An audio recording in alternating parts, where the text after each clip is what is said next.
Өткөн сабакта биз генетика илимине киришкенбиз. Генетика аябай кызыктуу илим. Себеби генетикада эки нерсе изилдейт. Генетикада эки нерсе изилдейт экен. Биринчиси биз мурда айтып кеткендей тукум куучулук.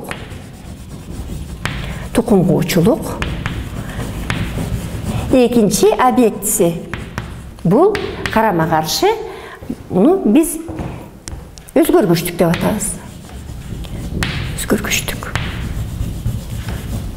Башка илимдерде ар дайым эле объектиси бир болсо, бул генетикада эки объект болуп атат. Бул тукум куучулук жана өзгөргүчтүк. Азыркы мезгилде 21-кылымда көп оорлар болуп атат. Себеби деген үй бүлө курганда ар кандай себептерден көп мутациялар пайда болуп атат. Мутациялар жөнөкөй сөз менен айтканда бул өзгөргүчтүктөр. Буларга эмне таасир берип атат? Азыркы экологиянын абалы, ата энелердин жүрүм туруму жана башкалар себептер ушу мутант балдар төрөгөнгө алып келип атат. Андан тышкары тукум куучулуу көп оорлар бар.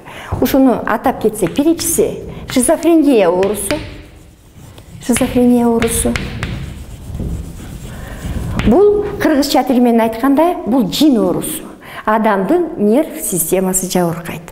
Анан ушундай суроо пайда болот. Кайсы мезгилде ушу шизофреник балдар төрөлүшү мүмкүн? Ушуга токтолуп кетели.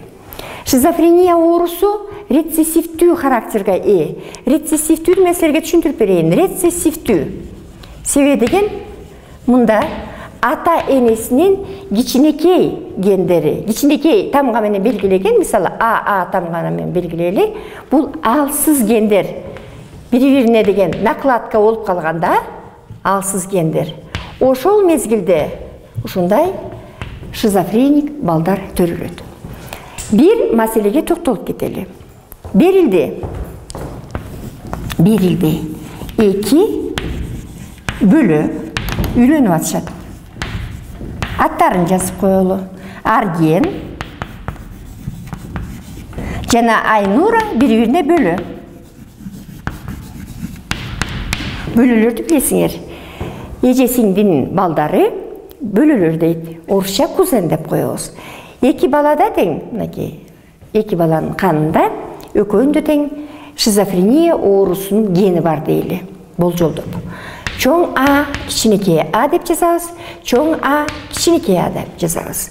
Бул чоң А билесиңер, силер мурда белгилеп кеткендей, чоң А бул доминанттуу, үстөмдүк кылган ген болуп саналат. Бул кичинекей бул деген. Бул алсыз ген же рецессивдүү ген деп айтабыз.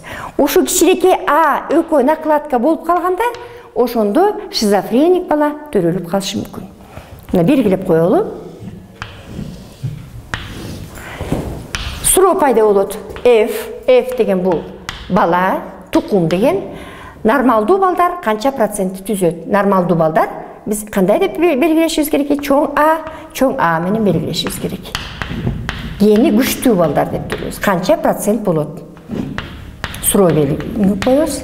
Эми чыгарылышын бияка жазалы. Чыгарылышы.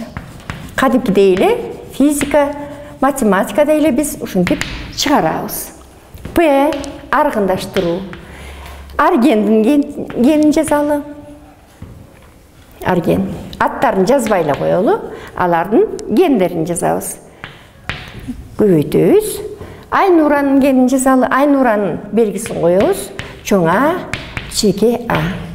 Эми кадимкидей эле математикалык жол менен гендерди бири-бири менен көбөйтөбүз. Чоң Аны чоң А көбөйтүп атабыз.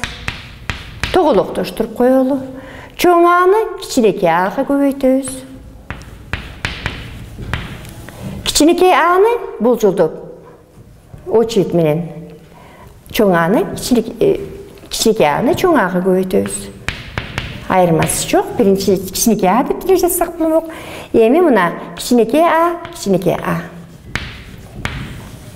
Эми булардын сөз менен жазып чыгалы кандай балдар гендерин карап көрөлү. Чоң А бул нормалдуу бала болот. Норма. Оорукчан эмес, норма бала. Бул карап көргүлө. Бул 25% норма болду. эми бул эки окшош болуп атпайбы гендер? Чоң А, кичинекей А, чоң А, кичинекей А. Экөөнү жазып коелу. Алып жүрүүчү. Эмнени алып жүрөт экен? Ушу шизофрениянын генин алып жүрүүчү. Балдар төрөлүшү мүмкүн. Шизофрения оорусунукун деп коелу. Шизофрения оорусунукун. Биз ушуну далилдеш үчүн формуласына карап көрөлү мынакей. Чоң А, кичинекей А, чоң А, кичинекей А. Мурики кичинекей А бул жанагы алып жүрүүчү. Орусча айткандай носитель болуп саналат.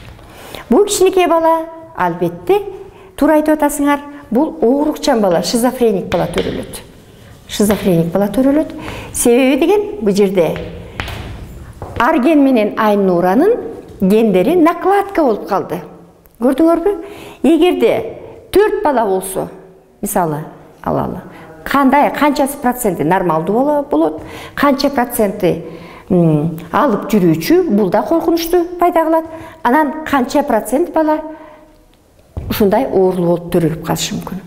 Болгону эле бир эле бөлүгү, же болбосо тактап айтканда 25% эле ошо 4 баланын ичинен бир эле бала нормалдуу төрөлөт. Экинчи бала менен үчүнчү бала носитель болуп калышы мүмкүн. Себеби алып жүрөт, анын генинде болот, мурунку атасы менен энесиникиндей. Анан дагы 4-чү баласы 25% гарантия болот. Бул деген бул бала оорулуу болуп төрөлүп калышы мүмкүн. Эгерде ушу арген менен айнура болгон эле 2 балалуу болушса, анда ыктымал бир баласы нормалдуу болушу мүмкүн. Бир баласы деген же болбосо алып жүрүүчү носитель болот, же болбосо ал оорулуу болот. Ошондуктан жаштарга суроо пайда болот. Бөлөлөр, таяке жээндер үйлөнсө болобу? Жок, болбойт. Себеби деген ар бир оору рецессивдүү болушу мүмкүн. Мына кичинекей А. Кээ бир оорулар тескерисинче ал доминанттуу характер болот.